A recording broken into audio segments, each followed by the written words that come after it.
रात का सन्नाटा था। चांद बादलों के पीछे छुपा था और चारों ओर कुत्तों के रोने की आवाज़ गूंज रही थी।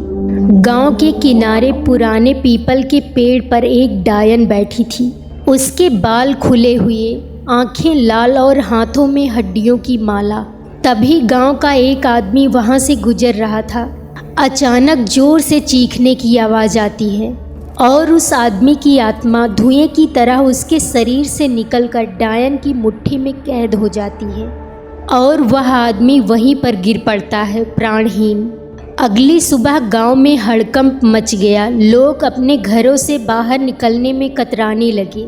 गांव के बुजुर्ग बोलने लगे, ये वही डायन है जो हर अमावस्या की रात गांव के किसी इंसान की आत्मा को चुरा लेती है। गांव वाले आपस में फुसफुसाने लगे, हमें किसी साधु को बुलाना होगा वरना सबकी बारी आएगी।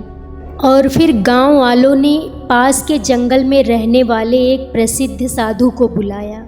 साधु लंबी जटाओं वाला, रुद्राक्ष पहने और हाथ में त्रिशूल लिए गांव में पहुंचा।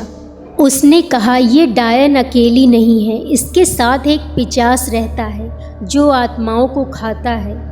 गांव वाले ये सुनते ही डर से कांप उठे और फिर साधु रात में गांव के कुछ बहादुर लोगों के साथ जंगल में गया। जंगल के बीच एक पुरानी गुफा से अजीब आवाज़ें आ रही थी। साधु ने कहा, अंदर देखा। डायन मंत्र पढ़ रही थी और पिशाच, जो आधा इंसान आधा राक्षस है, उन आत्माओं को निगल रहा था। गुफा में खून की गंध फैली हुई थी। तभी साधु ने गुफा के सामने मंत्रोच्चारण शुरू किया।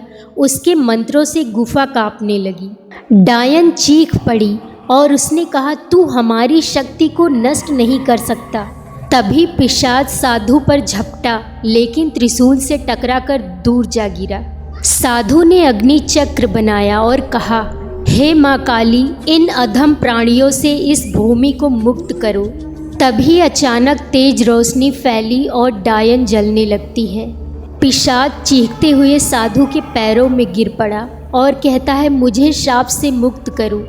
साधु ने पवित्र गंगा जल छिड़का और पिशाच का शरीर राख में बदल गया। डायन की आत्मा भी भस्म हो गई और साधु ने कैद की हुई आत्माओं को भी मुक्त कर दिया। गांव में फिर से सवेरा हुआ। पंछियों की चहचहाहट सुनाई देने लगी। गांव वाले साधु को बहुत सारा धन्यवाद करने लगे।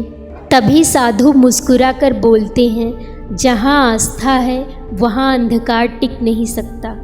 और वो साधु जंगल की ओर वापस चले जाते हैं।